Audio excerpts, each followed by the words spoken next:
Well, hey everyone, welcome back to Work Life Harmony. I have a delightful guest with you. We're still laughing. We were having a fun conversation here before I hit record. But today I get to welcome you all to meet Kasey Matthews. Um, I'm excited about our conversation, but before we jump into it, I'm going to let you introduce yourselves and then we'll get going. Okay, thanks, Megan. I'm really glad to be here, as I already expressed to you. I'm an author. I have two books, one called A Mom's Guide to Creating a Magical Life, and the other is called Preemie, Lessons in Love, Life, and Motherhood. I am also a speaker, and I am a transformational life coach and a book writing coach. So those are my things. I'm a mom of two and live in New Hampshire and take my daily walks in the woods as my daily meditation with my Bernese mountain dog, Georgie Girl. I just saw her popping in Yeah, behind you. she's my They're hard to coaching miss. assistant, speaking assistant. She's always at my side on the couch behind me, as you see. Yeah, you can't miss those dogs. They're great. So, what we're going to be talking about today is something it's near and dear to me, both from a personal family perspective, but also for a lot of my clients as well, which is how, if you are someone that battles and struggles anxiety, it really can have a significant impact on productivity and, organizational time management, all of that. And it is not something I was super familiar with, but I do have loved ones that definitely battle it. And so it opened my eyes to it a long time ago. And it's been really powerful for me to have some clients go through my program that have thankfully openly shared with me, hey, I really battle anxiety, which has allowed us to craft a different way of managing your time, a different way of putting stuff on your calendar. Because one of the things I had to learn early on, working with people with anxiety, having my day fully mapped out, even with blocks written for like, hey, this is your time to go chill and not work. For some people with anxiety, seeing a day that has, every spot filled from when they wake up to go to bed is maybe a terrible thing for them. It can feel overwhelming. So I know this is a topic you are very well versed in. And so would love to get your thoughts on what are some strategies that people can use to help really manage that so that it doesn't completely derail their productivity. You bet. And first of all, I love that you've acknowledged there's no one size fits all, right? That this Absolutely. customization is so important. And I think we all need to do that. There's so much out there, but what works just for us? And for those that struggle with anxiety, it's almost like a low vibrational hum existing like right beneath the surface of your skin. Mm. And it's kind of like we can come in with every amazing system strategy in the book. And it's like planting seeds on top of a garden, but the soil is, toxic and not a friendly environment and full of weeds and rocks and stones. So that's where we got to go down into the soil first to get that stuff up and out so that we can plant those seeds. And then the systems and the strategies and all the rest can work in your way of customizing it. Yeah, that's such a great visual. And I've shared before, my daughter has some anxiety challenges. And the way you just described it, like I can sometimes visually almost see that vibration in her body Yes. sometimes. As soon as you said that, I almost got the chills. I'm like, wow, that is a really great way of describing what's right there under the surface. Yeah, yeah. And so I feel like the most empowering piece of all of this is just the plain acknowledgement of it. So that Mm. for those who don't really get this, it doesn't live within their consciousness, and we plan out our weeks day to day, weeks out the month, we got it going on. For someone who wakes up and your day is planned out on your Tuesday, and you're in the grips of anxiety, you can plan all along, but and so it's the unpredictability piece. And so it's the piece of needing to have the tools in place so that on those days when you do wake up, no matter how well you've planned, no matter how much scaffolding is put in place into these systems and routines toward productivity, you've got to take that step back and get down into the dirt.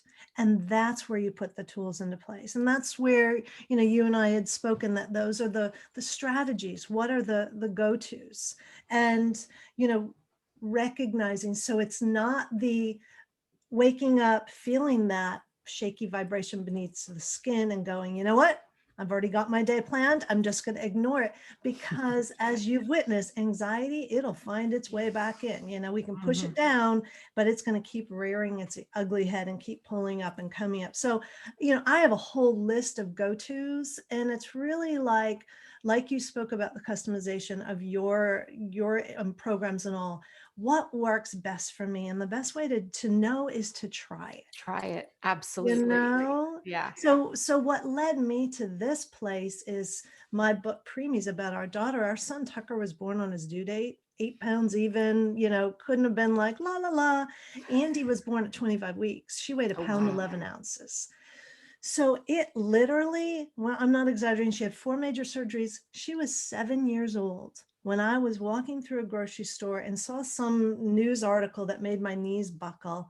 And I realized, oh my God, I am in the throes and I am trapped by anxiety, and I didn't even know it. It had become so systemic and so part of my days that I just went around shaking all the time. And then it was like, I can't live my life this way. And what a disservice I'm doing to my children and the world at large. I have a gift to share. I want to be out there doing my work, not, crippled by this. Yeah. And one of the things I feel I'm seeing a shift in, that I'm grateful for, just as a community, as a society, is the willingness and openness that people can say, I'm struggling with these things. And it's not this taboo that makes you weak, that, an understanding of, no, this is real. You're not weak. You're not smart enough, whatever the thing is that you're going to, label it yourself as, instead understanding, no, this is real. And there's a ton of different strategies that I may need to learn to help do this. But first saying, it's okay. Like, it's okay. There's so Here's much where more. I am and here's who I am. And so now let's start thinking about some tools and strategies so that you can feel better. Yeah. At the The end forgiveness of the day. and the acceptance. Yeah. That's so huge. And I think there is that cultural stigma of weakness. Come on, you can push through. What's the matter with you? I think in particular with males, that's been even more so. And, Absolutely. we have a piece around that with my son. And, but so women, we have the ability more to just say, I'm anxious, without the judgment piece.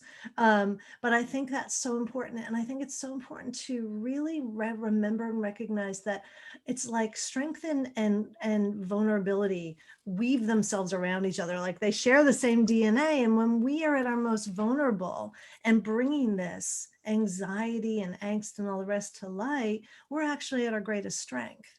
And I think when we can get, especially our young ones, to understand that. Unfortunately, we have, like Michael Phelps has come out in this whole campaign speaking about this, exactly what he's been dealing with. Like, bravo, amen to that, so that they can clear the path for others to follow and say, me too, right? Yeah, exactly. And I know Lady Gaga did a big, it's a Yeah, big part of her platform as well, which is, it's nice to see people talking about it in a place that makes it feel more okay for everyone to talk absolutely. about. And So, especially wildly successful people who say this was, the path to get me here. And it's all part of it. yeah. Yeah. So I know you've got a good chunk of strategies that you can share here I today, do. right? All right, So cool. the first one really is the acknowledgement piece. So, Okay. so many of us walk around in sort of this, our feathers are very ruffled, we're out of sorts, things trigger us very easily, and we don't even know why.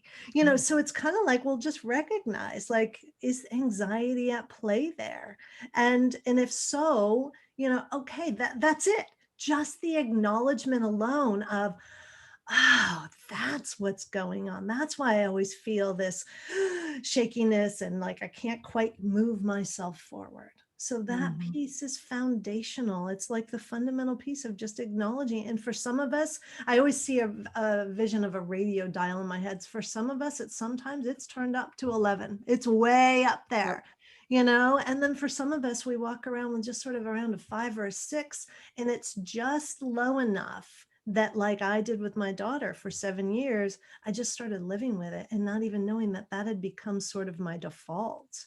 Mhm. So, we want to turn that dial down. We want to get it down, ideally a 0, but life comes at us. So when the dial goes up, what's in our toolbox? What can we go to? So I believe really strongly in the power of acknowledgement and then saying it out loud. That saying it out loud, I'm anxious. Whew. You can just feel that brings in the breath. Say it again. I'm anxious. And then feeling the exhale that follows. How simple is that, right? But it starts this process of next step of acknowledgement, knowing it, and then speaking it out loud. I find I'll do that when I have a day that I'll sit down, to work, and for me, it's overwhelm that sometimes I get in that. I look at the list for today and then the thing changes or whatever. And in the moment, and I've learned to stop and just say, okay, I'm just feeling overwhelmed. I'll talk to myself out loud in my office. I'm feeling overwhelmed at the minute. I'm just gonna stand up. I know what I need to do to kind of work out of this, but it's such a big game changer as opposed to, I'm just going to power through. Just get to work. Cause then it triggers me well, then I better. And I'm nope. Okay. I'm feeling totally overwhelmed. Pause, regroup. And I love because what you're doing in that moment, and I'm physically watching you do it, is you're getting out of your head and back into your body. Hearing it with all your senses, you're speaking it, you're hearing it, oh, there it is. I'm back in my body. We're home, Yeah. And I think, I love how much your approach to overwhelm, and so much of overwhelm is we're not home. We get so overwhelmed, we leave our body, we're gone, right? And there's this empty shell walking around and just getting more and more overwhelmed, more and more anxious because we're not there. So this saying it out loud practice, get back in your body. Welcome yourself home. It doesn't feel good to be here, but let's get back home in your body and then figure out what you need to do next. Yeah. So good. So good. So next always is remembering that we're energetic beings, right? And energy flows best through water, and we're made up of mostly water. So the first thing we want to do after the acknowledgement, saying that loud, is get water into our system. Hydrate, so we can be in the flow of energy. Our body can be moving. Sometimes when we're really highly anxious, the last thing we even want to do is, bring anything in. So I'm talking like a sip. Take one sip of water, take another. My personal practice is every morning upon waking up, I say a mantra, just opening up, offering up my worries, my concerns, my intentions for the day, and asking for the deepest blessings. And then I turn, and when my feet hit the floor, there's a glass of water that was filled the night before. And the first thing I do is drink that down. And what a difference. I mean, if your listeners take nothing else away but that one new practice, and anchoring it in to something you already do, well, we all wake up every day. Yeah. So the first thing you do is, if you drink a glass of room temperature water, just notice. And for me, it is such a habit, but I can tell the difference when I didn't do it and when I do it now, right? We start from a place of hydration, but more importantly, the energy circuits are connected, and the energy is able to flow through the water. Right. Yeah. Powerful. Yeah, it's true. The things that we do on the true habits now, in the moment, I don't notice them making a difference. But when I don't do it, that's when I'm oh, okay, the whole, everything feels weird. Yep. I love that, because it's sort of wait, why is my day all thrown off? Oh, yep. I know. I didn't do that one thing that I really know I need to put in support. And I kind of love those days, because it really highlights, first of all, how well you're doing. And second of all, how darn important those habits are. And they can be the smallest of things. I mean, for me last weekend, part of my morning routine is I am up much earlier than my family, and I come down, do my stuff, and I get to have that cup of coffee by myself while I do some stuff. And usually even on the weekends, even when I sleep in, my daughter's old enough, we let her go watch some cartoons. And so even if the house is awake, although I'm still usually up before them, I still get that kind of quiet time with my coffee. Well, we had Valentine's Day. And so our daughter was excited. She woke us up early. She'd had decorations. And so the morning started with togetherness and talking and me serving people breakfast. And I mean, by 10 a.m., if I looked at them, I'm like, stop. I was Right? like, I'm going to snap. And it was this beautiful morning, but just that smallest difference. I'm like, just give me 10 minutes. Yeah. And I love togetherness, Yeah. aka complete chaos. Breakfast in bed with the maple syrup sheets. La! Yeah. Well, and that leads to really the next thing on my list is consciousness around the foods we're taking in, Mhm. right? So, those first 7 years of Andy's life, I was pretty much subsisting on a diet of sugar and coffee. It was Yeah. and especially because the healthy nutritional foods, they weren't appealing to me. Give me the carb and the caffeine so I can just get Get through. by. Yep.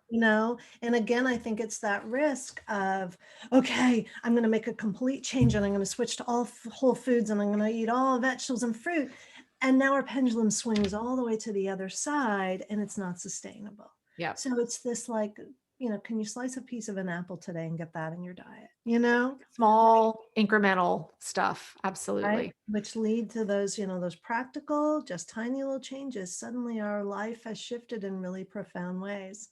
And just sort of an aside, super interesting. My sister was telling me about a book she's reading called Quench. And as we know, Americans, it's sort of this hydration is an issue and everybody's trying to drink so much water and all this. Well, apparently, as a country, we are on the lowest end of hydration, even with all this new attention to focusing on Wow. water. Well, Because of what we're eating? because most other countries get their water intake through food of fruits and Food. vegetables. How interesting is that, right? Wow. So drink the water, drink the water. No, eat an apple, put some Mhm. sprouts on that sandwich and you're taking water in that way. I love that. That was a That is real eye opener interesting. for me. I Yeah. gotta get that book. So anyway, yeah. So really, focusing on, and then also like for me, I'll wake up and I'll go, oh, I'm feeling that shakiness. So I look back on the day before and, well, I did have that glass of wine with dinner and might have filled it up again afterward. Okay, so I know if I'm going to go from one glass of wine and I wake up and I feel fine and I'm ready to approach my day, that second top off, the next morning, I have the anxiety shakiness there, right? So, Mhm. or, did I have that chocolate dessert, whatever, like just awareness. Can't say enough about that. So I also think sleep and rest play such a huge part in this. And a close friend and I always say, when I'm tired, I will rest. And this idea of if I'm strong, I'm going to push through. I'm going to push through. I'm going to push through. And we know when we move into that mindset of that push through, everything we do will be done from a place of swimming upstream. Yeah. We're And not it's in the flow. hard. Mhm. And you just show up differently. Now, I know a number of people, I drive people crazy. If you've ever been on a trip and shared a hotel room with me, I'm the person who, like 30 seconds after my head is on the pillow, I'm sound asleep. I've been that way my whole life. I value sleep. To me, 8 hours is not enough, but I get at least 8 hours every night, more on the weekends. Yep. What about people who I know struggle with sleep because of the anxiety? So then Yes. it says, they're laying in bed, I need to rest and I can't. I need to sleep and I can't. And then it just becomes this vicious cycle. Yeah. And this is where I really had to hone my own expertise because of my two, and this is perpetual for my children that they have struggled with sleep. So again, it's customizing, it's finding what works for you. And I love to take a sensory approach to this. So we're looking from all avenues. So we're looking first through our eyes. And so, having for my kids, those blackout curtains where, and they're so readily available today, but it's even that like little bit of light that's coming through. And then they have, and I use it too, a fan that does this white noise. and it's just enough in the background. And I love this. They're moving toward more young adults, so we don't do it as much. But for those with younger children, I did something that was called the bedtime basket. And what was in that was a homemade room spray I'd make. I'd just take water and put in essential oils that we love, like clove bud and cinnamon, those kind of Nestle smells. And then I had slips of paper in the basket, and they would pick one, and it says, "Tonight I will dream about." If I could go anywhere in the world, it would be. So it's really like setting the tone, right? For where are we headed in this place? And then I would the physical touch piece, and then I would give a little back tickle or a head, that kind of thing, and send them off on their way. So now, as they're of the age they are, and finding sleep being a struggle, this is finding their ways and what fits and what works for me. So my daughter, she 100% cannot read before bed, because then 2 hours later she's still reading, because once she starts, she can't stop. My daughter, yes. Right. So, but what works really well for her is pen and paper. And so her very busy mind, as she's coming to a close at the end of the day, if she can get those thoughts out of her head, and she resists it, so often what we know is going to work for us, we We just resist don't it. want to do it. Yeah. Right. And it's kind of like, well, there's something deeper there. What's that all about? And that's a conversation for another day. But like, how's this serving us? Why don't we want to do this? And I find that very fascinating. But getting that, even if, and I think a lot of people resist when they go, but I'm not a writer. Well, have you made a grocery list? And I think we're anticipating, well, so tomorrow I'm going to be on Megan's podcast, and my son has this going on, and then I need to go do this. And now I've gone into my sleep. And that is still neurologically, I've heard you speak about And it. that's why you wake up at 3 a.m. rattling off the to-dos. Yeah. Yeah. So I always say, let the page hold it for you. Get it out of your head. And I've heard you say this too, onto the page. And it is scientifically proven. We open up that space, right? So another thing I love, we have a magnesium lotion. It's all organic, and wiping, spreading that on the bottom of the feet. That is another really soothing way. Epsom salt baths. There's obviously a whole realm, without me being nutritionist and all of that, but there's a realm of that we've worked with a nutritionist and gone down that route. And there's the natural alternatives of melatonin, that kind of thing, which I'm sure you've all done that exploring. But with those the are the writing, basics. I really like, we just did this last month in my Facebook group, a gratitude challenge of just write down. You start with just one, then the goal is to get up to 3. Write down 3 things. Just jot them down. You have to be a writer, whatever, before you go to bed.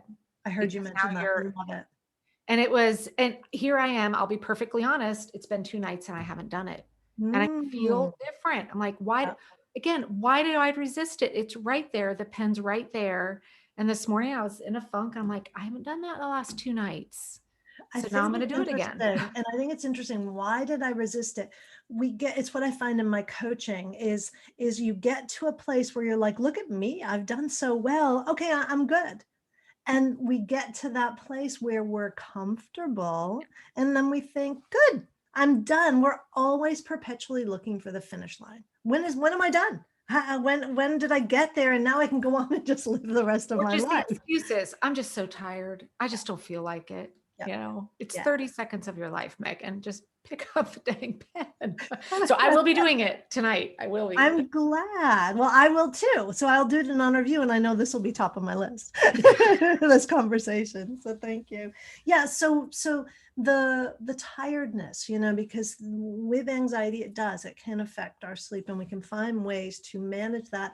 And then throughout the day, rather than that pushing through, if you're tired, if you're finding, I'm just struggling, then give yourself 20 minutes. If it's literally lying right there on the floor in your gorgeous office, and it doesn't have to be sleep, but just closing your eyes and hitting a reset button. Yeah. Walking outside and standing on your front porch, taking in a breath of fresh air, which is, next on my list is that outdoor time.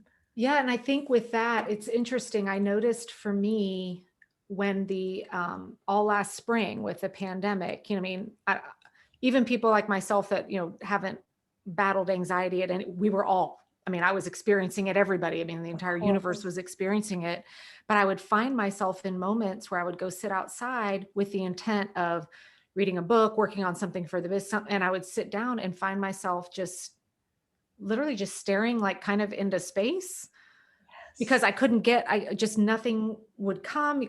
But then 20 minutes later, I'd feel like a completely different person. And it was not anything it was not I didn't intentionally use this as a tool, but I started noticing a pattern of almost needing that every day.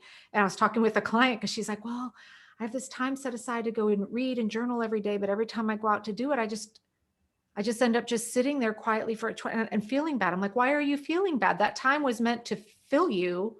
And if filling you is as simple as just being, that's great. It doesn't, I think we're so wired, and every minute has productive equals a visible accomplished task that you can show somebody, instead of productivity might be just being. That is such a huge piece. That's a huge piece that I would say, if you can continue to put that message out there and emphasize that, it's so important. Like, I remember I would, like, in the summers, going to the lake, when I'm sitting on the dock, I'm sitting next to the lake. So it was this like, well, I'm actually doing something because I'm sitting next to the lake, right? So it's like, how can we get it so that we just feel comfortable with just sitting and being, with a quiet, empty mind, a quiet, empty heart? That is the greatest gift of productivity you can give yourself. It's funny, my husband, you can see behind me, for those of you that are just listening, I have my new little board up that says busy is not productive. And that just got added to my office, and my husband came in the other day, put it up, and he's like, what does that mean? It means busy's not productive. He's like, I'm busy all day and I'm very productive. And I said, well, I'm not saying that you're not productive if you're busy. The point of this is you can just be busy being busy and not being productive. Or on the flip side, maybe being productive is doing nothing for a little bit. I mean, he gave me the look like, you're nuts, lady. I was like, all right, I got work to do there. Part of what my daily practice is, and it's something that I created because it didn't exist, that I could find for myself, is I would spend every day, the first thing I would do is I would make my daily to-do list, right? And then I would end the day and I would look at the to-do list, and maybe I'd crossed off one thing, maybe you'd feel bad and like a failure, and then do it all again the next day. So this is why I hate daily to-do lists. I hate them. Right. So I went on this search. There has to be a way to plan my days in a different way. And I'll tell you, I couldn't find it. Maybe it exists, so I created it. And it's on my website. It's a giveaway. It's, right on the homepage. But it's called my Magical Living Daily Planner, because it's basically 4 quadrants. And I do it every day, no matter what it is my practice. The first quadrant is soul. And, other people can call it me time, whatever works for you. The next is service, and that's the work we do outside of the home for the rest of the world. And then the third quadrant is family, household. And then the fourth quadrant is where I set my intentions for the day, where I say, I'm so happy and grateful, that as if whatever I'm intending has already happened. But the key with this is that soul box is, I actually write down, sit on the front porch for 20 minutes, and what I try to do is get what's in that soul box done first. So my mornings are mine, between when I wake up at 6 to 9, sometimes 10, that's my time, where I'm going to read, I'm going to journal, I'm going to meditate, I'm going to walk. And when then I move into my service work, my coaching, my speaking, my writing, I have just such luscious creative energy because it's all been building up to that. And then I'm at the point where I'm a little like, I've already done so much. And now I move to my family household list, which is actually that same to-do list. Before I started this daily practice 5 years ago, I was writing every day. And the most beautiful thing that happened is my productivity. I get through that entire list almost every day because I'm coming from such a full heart-centered place of, I'm happily washing this dish because my soul's already been fed. My well is full and overflowing. I'm folding laundry and I'm like, oh, this t-shirt smells amazing. So I'm coming from a very different approach of gratitude and appreciation because my being myself had already felt the gratitude and appreciation that I gave to myself earlier in the day. So And it's so important. It's one of the things I work with a lot in the program is prioritizing the time for you every week. And ideally we get to where it's every day. And what's mhm, interesting to see, when you were talking about the no one size fits all, I look back at different stages and phases of my life, when you've got the little kids who are waking you up at 5 a.m. Well, yeah, that 4 hour me time in the morning, that isn't going to happen in nope, that that's stage for of sure. life. But then I know for me right now, the stage of life I'm in, which who knows how long I'll need it, is I need about 30 minutes every night after dinner and kind of before our family time. And if I don't, I have to have that. And I just kind of disappear after dinner for about 30 minutes. And then I reappear and I can spend the rest of my evening with the family. But it was interesting. That wasn't a need even 2 years ago.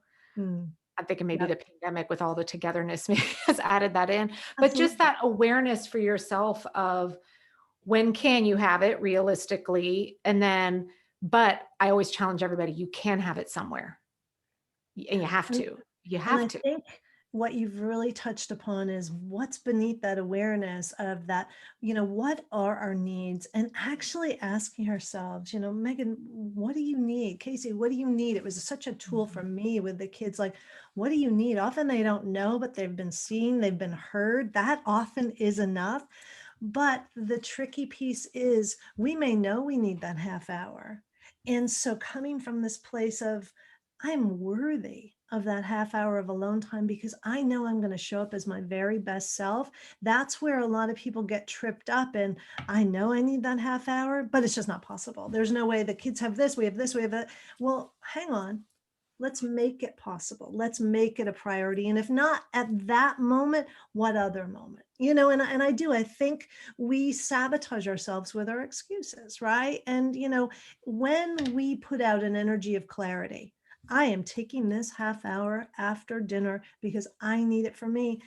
Everybody mirrors back to you, with our mirror neurons, they're going to mirror back. Okay, she's pretty clear about that. There's nothing. If we come at it of, well, guys, I'm feeling really exhausted after dinner, and I was wondering if anybody would mind if I took this half hour to myself. That's the energy of ambivalence. We're putting out, everyone's like, no, mom, I want you to spend time with us, and we're Or going to do just almost it. looking at you like, because I did that. I started, I was like, guys, I just, I'm like, all right, see y'all at 7 for game time. I mean, I'm just, Right, right. no reason why. I don't have to give an explanation. Uh, Just, I just exit.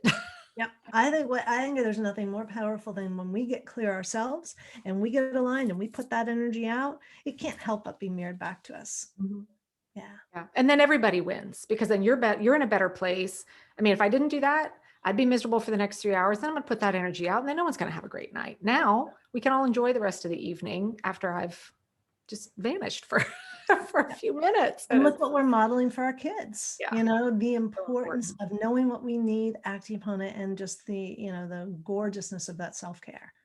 Yeah. I would say for everybody listening, I know for me, I think a huge takeaway I hope everybody walks away with is the understanding truly productivity doesn't mean that you're checking things off a list every minute. It can be those moments in silence. What I would be, I love mean, you and that. I could probably talk for another 5 hours straight. I think so. But what would be if you could pick one thing to share with our listeners, what would you pick? Well, I really want to emphasize what you just shared because I do think that's huge, and so I think I'm going to speak in particular to women here. I think we have this need within us, this desire to prove our worthiness and to show, look at everything I did today, and then that 20 minutes sitting on the porch, staring into space, doing nothing. I don't want anybody to know I did that.